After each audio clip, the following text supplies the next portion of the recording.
هادي له ونشهد أن لا إله إلا الله وحده لا شريك له ونشهد أن سيدنا وسندنا وحبيبنا وشفيعنا وإمامنا ومولانا محمدا عبده ورسوله صلى الله تبارك وتعالى عليه وعلى آله وأصحابه وأزواجه وذرياته وبارك وسلم تسليما كثيرا أما بعد فأعوذ بالله من الشيطان الرجيم بسم الله الرحمن الرحيم ولا تقربوا الزنا إنه كان فاحشة وساء سبيلا ولا تقتلوا النفس التي حرم الله إلا بالحق ومن قتل مظلوما فقد جعلنا لوليه سلطانا فلا يسرف بالقتل إنه كان منصورا ولا تقربوا مال اليتيم إلا بالتي هي أحسن حتى يبلغ أشده وأوفوا بالعهد إن العهد كان مسؤولا وأوفوا الكيل إذا كلتم وزنوا بالقسطاس المستقيم ذلك خير وأحسن تأويلا ولا تقف ما ليس لك به علم إن السمع والبصر والفؤاد كل أولئك كان عنه مسؤولا صدق الله مولانا العلي العظيم.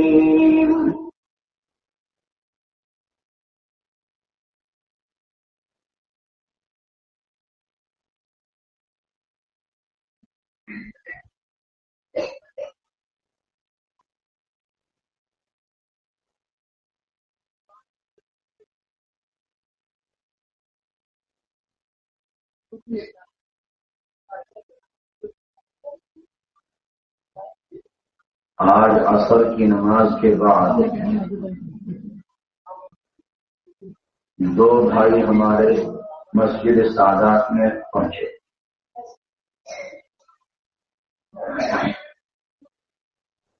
انہوں نے ایک پرچہ دیا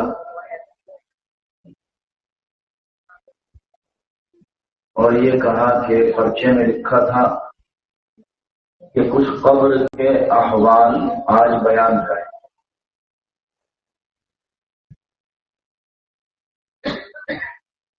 میں نے ان سے کہا کہ یہ پرچہ وہیں پر دینا تو میرے یاد آ جائے گی بات تو بیان کر دی جائے گی کچھ باتیں، لیکن پتہ نہیں وہ کہاں غائب ہے. پرچہ تو نہیں کیا مگر مجھے یاد آ گئی بات بار بار.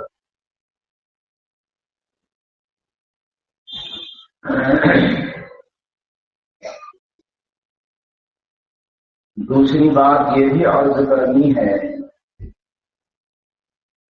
کہ گزشتہ سال ہماری بہنیں خواتین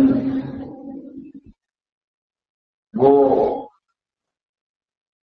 پرچی پر لکھ کر مسائل پوچھتی تھی، تو اس سال بھی پوچھ سکتی ہیں، اجازت ہے، مگر وہ بس مسئلہ پوچھیں، کوئی اختلافی بات نہ چھڑے.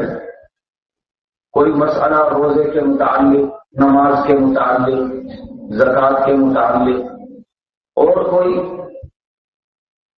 جو بھی وہ پوچھنا چاہتی ہیں تو کوئی بھی مسئلہ وہ پوچھ سکتی ہیں، پرچی پر لکھ کر بھیج دیں، تو انشاءاللہ تعالی یاد ہوگا تو بتلا دیں گے، نہیں یاد ہوگا تو ادھر ادھر سے دیکھ کر کے تحقیق کر کے بتلا دیں گے۔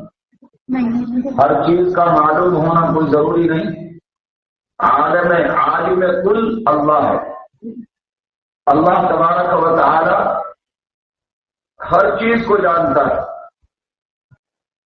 اس کے علم سے کوئی چیز باہر نہیں، ہر چیز اللہ کو معلوم ہے۔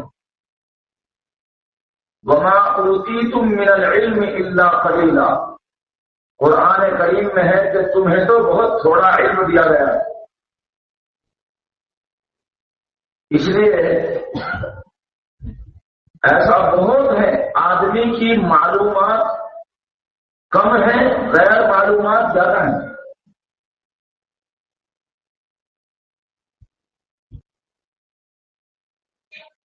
حضرت خضر علیہ السلام اور حضرت موسیٰ علیہ السلام کے واقعے میں ہے کہ جب دونوں بزرگ، دونوں حضرات کشتی میں سوار ہو کر چل دیے تو ایک چڑیا وہ کشتی کے کنارے پر آ کر بیٹھ گئی اور اس نے سمندر میں سے چونچ میں پانی لیا۔ تو حضرت خضر علیہ السلام نے موسیٰ علیہ السلام سے فرمایا کہ اے موسیٰ، میرا اور آپ کا علم اور ساری کائنات کا علم سب کا اللہ کے علم کے مقابلے میں وہ حیثیت ہے جو اس چڑیا کے چونچ کے پانی کو سمندر کے سامنے حیثیت ہے۔ کہاں سمندر اور کہاں چڑیا کے چونچ کا پانی، ایک قطرہ۔ تو جو حیثیت چڑیا کے چونچ کے پانی کو سمندر کے پانی سے ہے، وہ میرے اور آپ کے اور ساری کائنات کے علم کو اللہ کے علم سے۔ بزرگوں نے لکھا ہے، یہ بھی عجیب بات ہے، بزرگوں نے مفسرین نے لکھا ہے کہ یہ حضرت خضر علیہ السلام نے سمجھانے کے لیے بات کہی ہے، ورنہ وہ حیثیت بھی نہیں ہے۔ کیوں؟ اس وجہ سے کہ سمندر کا پانی کتنا ہی ہو بالآخر ہے متعین، محدود ہے۔ سمندر میں چاہے کتنا ہی پانی ہو لیکن وہ ایک متعین پانی ہے، لامحدود تو نہیں ہے۔ ایسا تو نہیں ہے کہ وہ پانی کی کوئی افسانہ ہو، کوئی اس کی حد نہ ہو، اس کی ایک حد ہے، چاہے وہ کتنا ہی ہو اگر اس کی ایک حد ہے۔ لیکن اللہ کے علم کی کوئی حد نہیں، اسی لیے اللہ تبارک و تعالی نے قرآن کریم میں فرمایا وَلَوْ أَنَّ مَا فِي الْأَرْضِ مِنْ شَجَرَةٍ أَقْلَامٌ وَالْبَحْرُ يَمُدُّهُ مِنْ بَعْدِهِ سَبْعَةُ أَبْحُرٍ مَا نَفِدَتْ كَلِمَاتُ اللَّهِ۔ فرمایا اللہ تبارک و تعالی نے کہ اگر زمین پر جتنے درخت ہیں ان سب کے قلم بنا لیے جائیں، ساری زمین کے درختوں کے قلم بنا لیے جائیں، کتنے قلم بنیں گے؟ اور وہ خربوں، اس سے بھی زیادہ۔ اور سمندر کی روشنائی بنا لی جائے اور اس سمندر کی روشنائی کے ساتھ، سمندر کے پانی کے ساتھ 7 سمندر اور مل جائیں، یمدہ من بعدہ 7 ابحر، 7 سمندر اور مل جائے، 8 سمندر ہو جائے، ما نفدت کلمات اللہ۔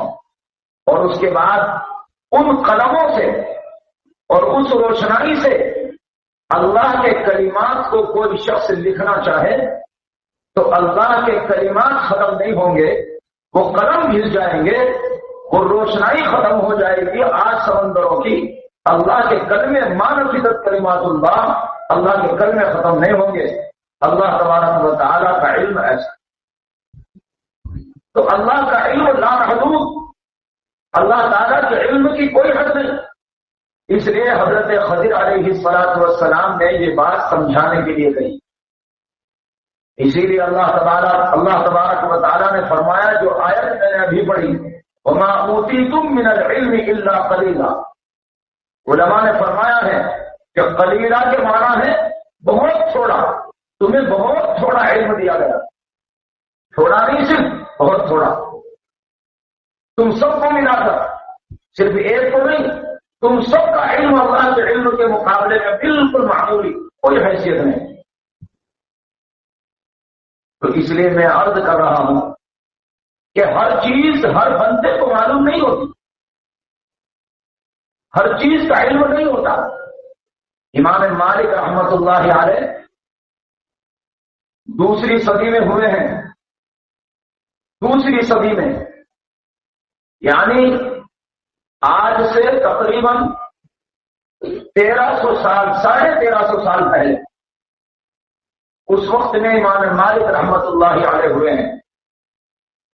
اور ان کے بارے میں کتابوں میں آتا ہے کہ 50 مسئلے ایک مجلس میں ان سے پوچھے جاتے اور وہ کہتے جاتے لا ادری، مجھے نہیں معلوم، یہ کہتے جاتے. ایک مجلس میں اتنا بڑا امام 50 مسئلے پوچھے جاتے اور وہ منع کر دیتے کہ مجھے معلوم نہیں، بعد میں بتلاؤں. اسی لیے افتاء کا فتویٰ دینے کا ایک ادب سکھایا جاتا ہے. باقاعدہ بہت سارے آداب ہیں فتویٰ دینے کے. جب افتاء پڑھایا جاتا ہے طلباء کو تو اس وقت میں پہلے آداب پڑھائے جاتے ہیں. تو ان آداب میں سے ایک ادب ہے کہ جو آدمی ہر سوال کا جواب دینا ضروری سمجھے وہ جاہل ہے. جو آدمی ہر سوال کا جواب دینا ضروری سمجھے وہ جاہل ہے. یہ افتاء کے آداب میں پڑھایا جاتا ہے باقاعدہ. ہر سوال کا جواب دینا ضروری نہیں. مطلب اس کا کیا ہے؟ اس کا مطلب یہ نہیں ہے کہ اگر معلوم ہو تو نہ دے، نہیں، یہ مطلب نہیں. بلکہ مطلب یہ ہے اگر معلوم نہیں تو منع کر دے مجھے معلوم نہیں، یہ مطلب ہے. صاحب کہتے مجھے معلوم نہیں، تحقیق کر کے بتلاؤں گا یا کسی اور سے معلوم کر لو. بہت سارے مفتیان کرام ہیں تو یہ باقاعدہ پڑھایا جاتا ہے. بہرحال میں نے تفصیل اس لیے ذکر کی کہ آج کل لوگ یہ سمجھتے ہیں کہ اگر کوئی بندہ، کوئی شخص عالم بن گیا یا مفتی بن گیا اب اس کو سارے مسئلے معلوم ہوں، یہ ضروری ہے. اگر کوئی مسئلہ اسے معلوم نہیں تو کہتے ہیں کہ پھر تم کیسے مفتی ہو؟ ہاں، ایسے ہی مفتی ہیں کہ سب معلوم نہیں، سب تو اللہ کو معلوم. اسی لیے میں نے تمام تفاصیل ذکر کی تاکہ آپ کے سب کے ذہنوں میں یہ بات رہے کہ ہر سوال کا جواب دینا ضروری نہیں. جو آدمی ہر سوال کا جواب دینا ضروری سمجھتا ہے وہ گمراہ ہے. وہ ضرور غلطی کرے گا، بلو باغلو کا مصداق بنے گا، خود بھی گمراہ ہوگا، دوسروں کو بھی گمراہ کرے گا. غلط بتائے گا اور سننے والا غلط عمل کرے گا تو اس کا گناہ اسی پر ہوگا. اس لیے اگر کوئی بات معلوم نہیں تو صاف کہہ دے مجھے معلوم نہیں، اللہ کو معلوم، مجھے پتا نہیں. اس طرح سے کہہ دینا چاہیے. کم از کم اس طرح گمراہی تو نہیں پھیلے گی. آدمی جو ہے غلط عمل تو نہیں کرے گا، اس کا ہی فائدہ ہوگا. کہیں اور سے تحقیق کر کے عمل کر لے گا.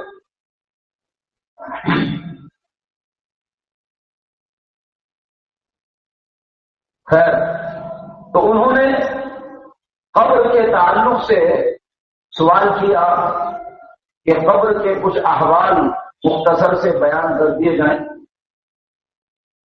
تو قبر کے تعلق سے کیا بات بیان کی جائے؟ اول منزل من منازل الاخرہ، قبر آخرت کی منزلوں میں سے پہلی منزل. اس لیے اگر قبر کے احوال آدمی کے درست ہو گئے تو سارے احوال درست، اور اگر قبر کے احوال خراب ہو گئے تو سارے احوال بعد میں خراب. اسی لیے بزرگان دین، صحابہ کرام رضوان اللہ علیہم اجمعین، محدثین، فقہا، اہل اللہ قبر کے معاملے سے بہت زیادہ ڈرتے تھے۔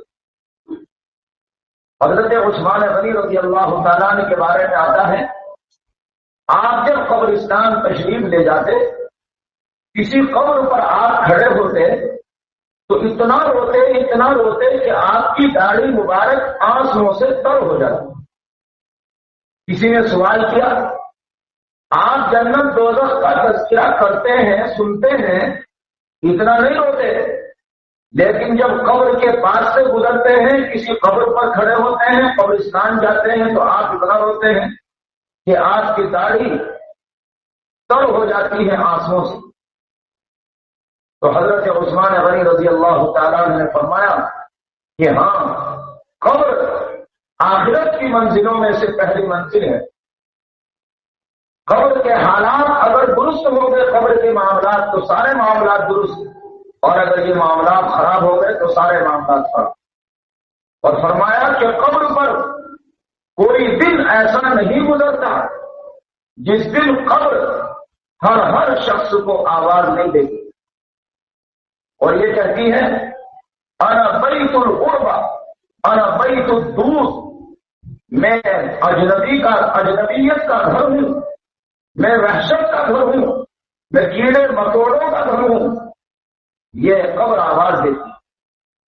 اور جب کوئی بندہ کسی کا انتقال ہوتا ہے، قبر کے قریب اس کو لے جایا جاتا ہے، تو قبر اس کو مخاطب کر کے کہتی ہے، اگر وہ بندہ نیک ہوتا ہے تو قبر اس کو مخاطب کر کے کہتی ہے کہ دیکھ، زمین کے اوپر جتنے لوگ چلتے تھے ان میں سب سے زیادہ محبوب مجھے تو تھا، آج تو میرے سپرد ہوا ہے تو میرے حسن سلوک کو بھی دیکھے گا۔ اور اگر وہ اور پھر اس کے بعد اس کو قبر میں لٹا دیا جاتا ہے، قبر کو بند کر دیا جاتا ہے، تو قبر تا حد نظر اس کے لیے کشادہ ہو جاتی، جنت کی کھڑکی اس کے لیے قبر میں کھول دی جاتی، فرشتہ اس کے پاس آتا ہے، اس کو جگاتا ہے اور سوال کرتا ہے تین، من ربک کا، ما دینک کا، اور ما تقول فی ھذا الرجل، تمہارا رب کون ہے؟ آدمی جواب دیتا ہے جیسا اسے معلوم ہے کہ ربی اللہ، میرا رب اللہ ہے۔ ما دینک کا، دینی اور اسلام، تمہارا دین کیا ہے؟ میرا دین اسلام ہے۔ ما تقول فی ھذا الرجل، درمیان کے پردے ہو جا کر کے آپ صلی اللہ تعالی علیہ وسلم کی شکل دکھائی جاتی ہے کہ اس شخص کے بارے میں کیا کہتے ہو؟ وہ کہتا ہے کہ یہ ہمارے نبی ہیں اور حق پیغمبر ہیں، قرآن کریم ان پر نازل ہوا اور میں ان پر ایمان لائے، کوئی بات بتاتا ہے۔ اس کے بعد اس کو کہہ دیا جاتا ہے کہ نم کا نومت العروس، جیسے دلہن سوتی ہے کہ اس کو شوہر کے علاوہ کوئی نہیں جگاتا آ کر کے، اس طرح سے تو سو جا، اب تجھے کوئی نہیں جگائے گا، قیامت کے دن تجھے جگایا جائے گا۔ چنانچہ وہ سو جاتا ہے اور جنت کی گویا کے عیش و آرام اور راحت کی کھڑکی، ٹھنڈی ہوا جس سے آتی ہے شاندار، وہ اس کے لیے کھول دی جاتی ہے اور وہ اطمینان سے سو جاتا ہے۔ اور جب کوئی گنہگار، فاجر، بدکار آدمی قبر کے قریب جاتا ہے تو قبر اس سے کہتی ہے کہ زمین پر جتنے لوگ چلتے تھے ان میں سب سے زیادہ مبغوث اور قابل نفرت میرے نزدیک تو تھا، آج تو میرے سپرد ہوا ہے تو میرا سلوک بھی دیکھے گا۔ چنانچہ اس کو قبر میں لٹا دیا جاتا ہے اور قبر کو بند کر دیا جاتا ہے، فرشتہ آ کر اسے جگاتا ہے، انتہائی بد صورت میں آتا ہے، بری صورت میں، بری حیرت میں آتا ہے، جس کو دیکھ کر وہ ڈر جائے اور وہ چیخ مارتا ہے۔ اس چیخ کو ساری مخلوق سنتی ہے، جنات اور انسان کے علاوہ۔ اگر جنات اور انسان بھی اس کو سن لیں، حدیث شریف میں ہے کہ تم اپنے مردوں کو دفن کرنا بند کر دو، چھوڑو، تم مردے کو جو ہے دفن نہیں کرو گے، اگر تم اس آواز کو اور اس چیخ کو سن لو جو مردہ اس وقت میں چیخ مارتا ہے. اور اس کے بعد فرشتہ تینوں سوال کرتا ہے اور وہ تینوں سوالوں کے جواب میں ہاں ہاں لا ادری کہتا ہے، ہائے ہائے مجھے معلوم نہیں. اور اس کے بعد پھر قبر کو بھی قبر اس کو دباتی ہے، اتنے زور سے دباتی ہے کہ اس کی پسلیاں اس طرح سے ایک دوسرے میں گڑبڑ ہو جاتی ہیں جس طرح انگلیاں ایک دوسرے میں ایسے گڑبڑ ہو جاتی. دوزخ کی کھڑکی اس کی طرف کو کھول دی جاتی ہے، گویا کہ جہنم کا عذاب کے مقدمات ابھی سے شروع ہو گئے. اژدہے اس پر مسلط کر دی جاتے ہیں، 70 اژدہے، کہ اگر ایک اژدہا ان میں ایسا اگر زمین پر ایک مرتبہ پھونک مار دے تو پوری زمین پر کبھی گھاس نہ اگے. ایسے 70 اژدہے اس کے اوپر مسلط کر دیے جاتے ہیں. بہرحال یہ قبر کے کچھ احوال ہیں. پیغمبر علیہ الصلوۃ والسلام ارشاد فرماتے ہیں کہ قبر کے میدان محشر کے حالات جو مجھے معلوم ہے اگر تمہیں بھی معلوم ہو جائے تو تمہارا ہنسنا کم ہو جائے اور تمہارا رونا زیادہ ہو. نبی کریم علیہ الصلوۃ والسلام نے فرمایا. اس لیے آپ صحابہ کرام اگر کبھی آپ کسی کو زور سے ہنستے ہوئے دیکھ لیتے تو آپ منع فرماتے اور یہ فرماتے کہ اگر تم اس طرح سے دیکھ لو قبر کے اور میدان محشر کے احوال جو میں جانتا ہوں، اگر تم بھی جان لو تو تمہارا ہنسنا کم ہو جائے اور تمہارا رونا زیادہ ہو. آپ صلی اللہ تعالی علیہ وسلم بہت زیادہ ہنسی کو پسند نہیں فرماتے بلکہ رونے کو پسند فرماتے، غمگین ہونے کو پسند فرماتے. پیغمبر علیہ الصلوۃ والسلام کے بارے میں ہے آپ کے جو شمائل ہیں، آپ کی جو عادتیں ہیں، آپ کے لباس کی عادتیں، آپ کے جو ہے وہ کھانے پینے کی عادتیں، آپ کے سونے کی عادتیں، وہ سب علماء نے باقاعدہ کتابوں میں لکھا ہے. امام ترمذی رحمۃ اللہ علیہ نے مستقل ایک کتاب لکھی ہے اسی نام سے، شمائل المحمدی، شمائل محمدی کے نام سے، شمائل ترمذی. باقاعدہ اس کو دورہ حدیث شریف کے ساتھ پڑھایا جاتا ہے. شمائل ترمذی اس میں نبی کریم علیہ الصلوۃ والسلام کے پورے احوال ذکر کیے گئے ہیں. ان میں سے ایک چیز، ایک لفظ آتا ہے کان دائم الفکر، آپ بہت زیادہ اور ہمیشہ فکر مند رہتے، بے فکرے نہیں ہوتے تھے. آپ صلی اللہ تعالی علیہ وسلم آپ کے اوپر گویا فکر سوار رہتی تھی، آخرت کی منزلوں کی پیغمبر علیہ الصلوۃ والسلام کے اوپر فکر سوار ہوتی.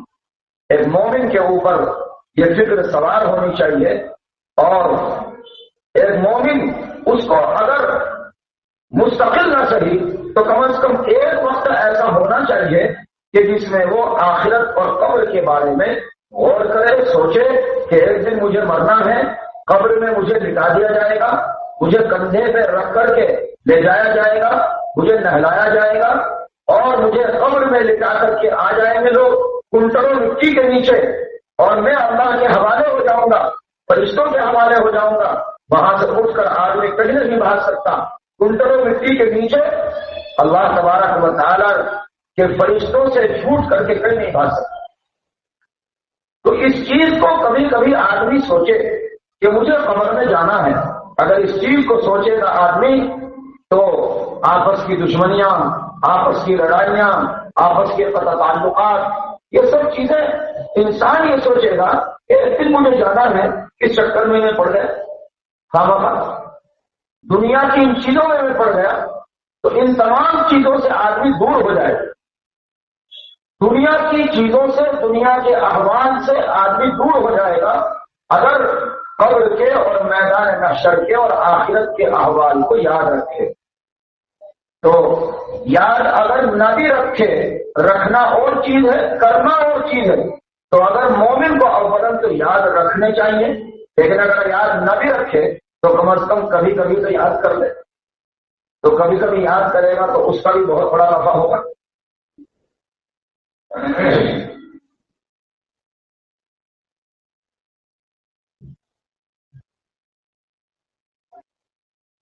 اللہ تبارک و تعالیٰ کے وہ احکام بیان کیے جا رہے ہیں جن کا تعلق انسانی حقوق سے،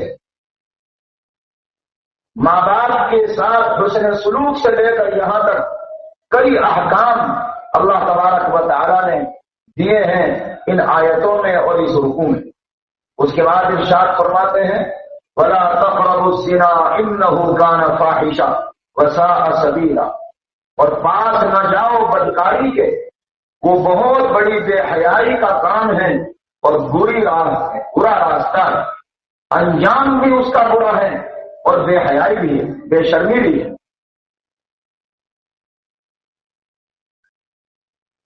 اس کا تعلق اگرچہ انسانی حقوق سے بظاہر نہیں ہے، لیکن اس معنی پر انسانی حقوق سے ہے کہ بدکاری اور زناکاری یہ فحش کام، یہ گندا کام ایسا ہے کہ جو قتل کا اور دیگر بڑی بڑی برائیوں کا پیش خیمہ بن جاتا ہے۔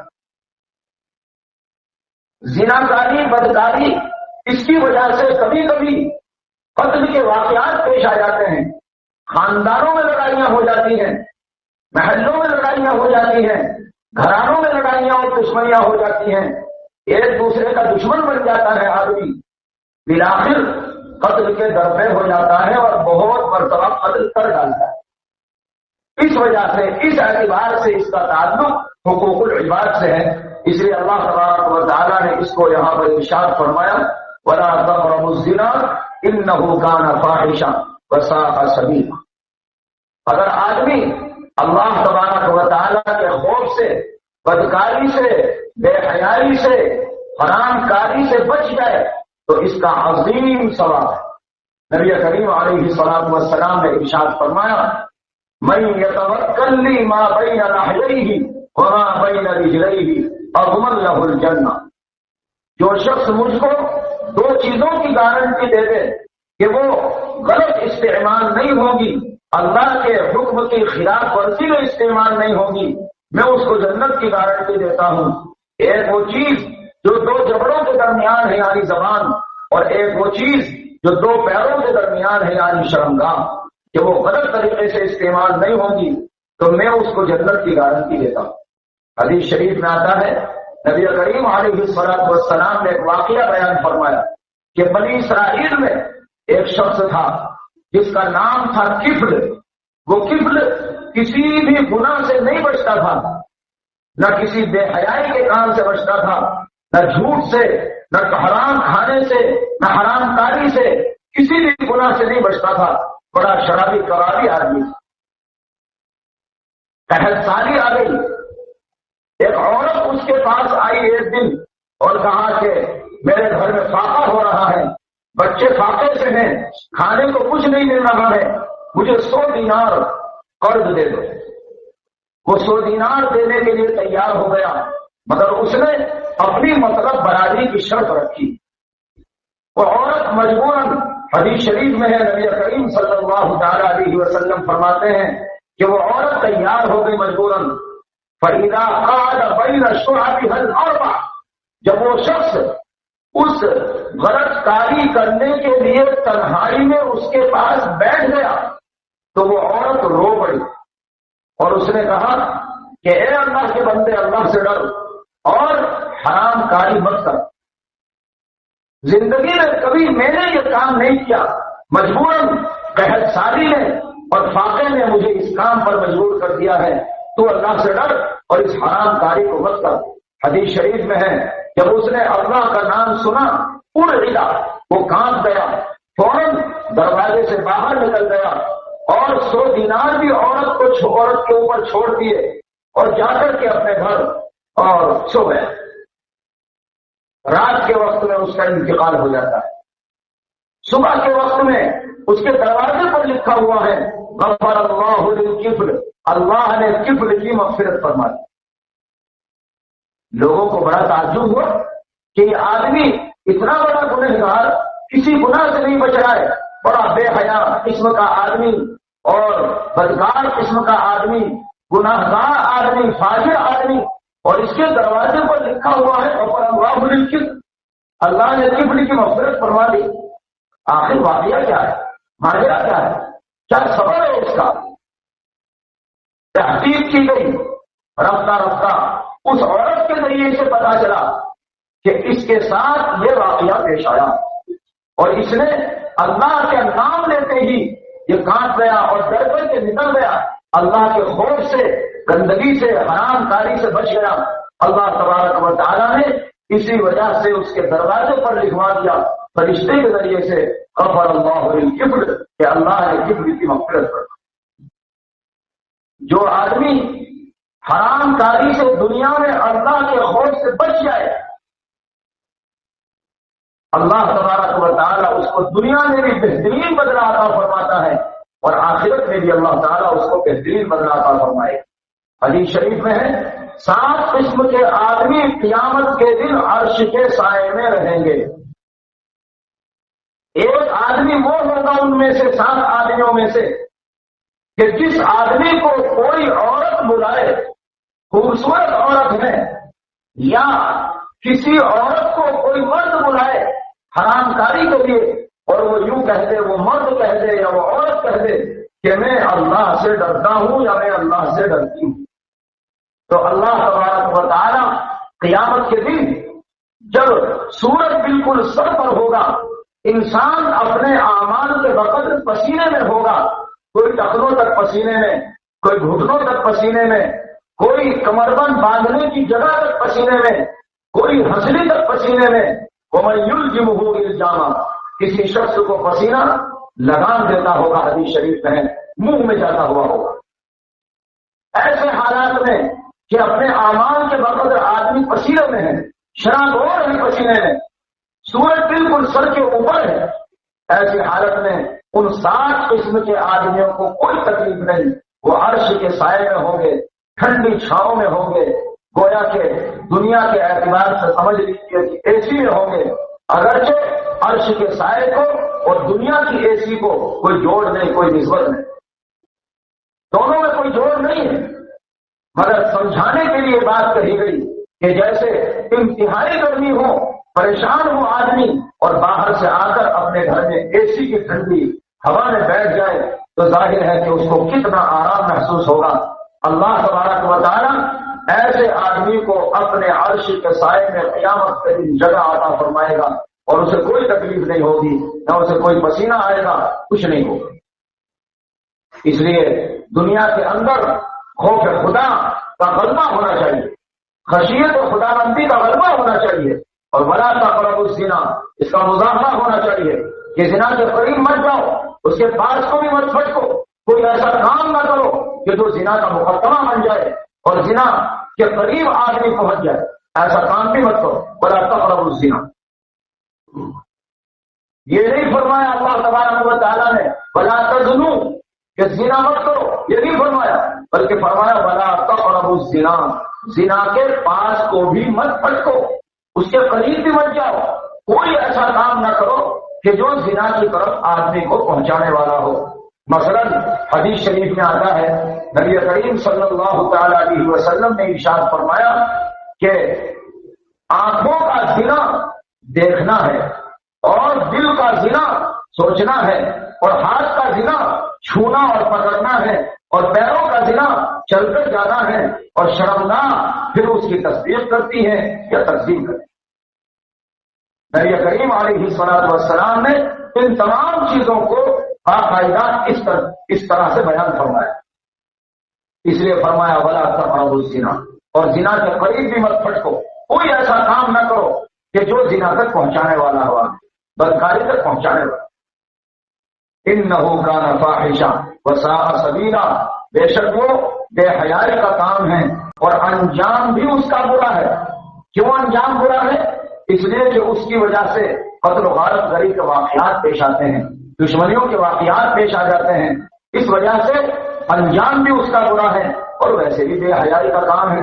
اللہ تبارک و تعالی ہم سب کو ان تمام گناہوں سے اور اس طرح کے دوسرے تمام گناہوں سے ہم سب کی حفاظت فرمائے، اور ہم سب کو اللہ تبارک و تعالی پرہیز کرنے کی اور بچنے کی توفیق نصیب فرمائے۔ وآخر دعوانا الحمد للہ رب العالمین۔